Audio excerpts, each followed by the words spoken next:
Hello friends, spirit movie నుంచి అయితే ఒక సాలిడ్ అప్డేట్ అయితే బయటకు వచ్చింది భయ్య. అలాగే ఒక బ్యాడ్ న్యూస్ కూడా బయటకు వచ్చింది. అదేంటంటే స్పిరిట్ మూవీలోనైతే చిరంజీవి గారు అలాగే డాంగ్లీ గారు వీళ్ళిద్దరూ నటించడం లేదు భయ్య. అంటే అప్పట్లో వచ్చింది కదా, చిరంజీవి గారు అయితే మన ప్రభాస్ అని ఫాదర్ రోల్లో చేస్తున్నారు, డాంగ్లీ గారు అయితే మెయిన్ విలన్గా చేస్తున్నారు అనేసి అయితే ఇదంతా ఒట్టి న్యూసే భయ్య, ఫరక్ పడదు.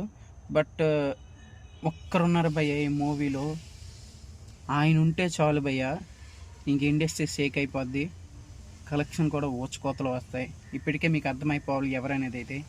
ఎస్, ప్రభాస్ అన్న ఒక్కడున్నాడు, ఒక్కడు సరిపోతాడు భయ్య ఈ మూవీకి. ఎలాంటి ర్యాంపేజ్ ఆడేస్తాడో మీరే చూడండి, కథ అలా ఉంది. మళ్ళీ ఇంకా గుడ్ న్యూస్ ఏంటంటే ఈ మూవీ యొక్క షూటింగ్ అయితే ఈ మంత్ ఎండింగ్ నుంచి అయితే స్టార్ట్ అవబోతుంది. బట్ ఆ షూటింగ్లోనైతే ప్రభాస్ అన్న అయితే జాయిన్ కావడం లేదు. బట్ వేరే యాక్టర్స్తోనైతే షూట్ అయితే కంప్లీట్ చేయబోతున్నారు. బట్ నెక్స్ట్ మంత్ నుంచి అయితే మన ప్రభాస్ అన్న అయితే ఈ మూవీ యొక్క షూటింగ్లోనైతే జాయిన్ అవుతున్నారు ఫ్రెండ్స్. ఈ మూవీ కోసం ఎంతమంది వెయిట్ చేస్తున్నారో కామెంట్ చేసి సబ్స్క్రైబ్ చేసుకోండి ఫ్రెండ్స్.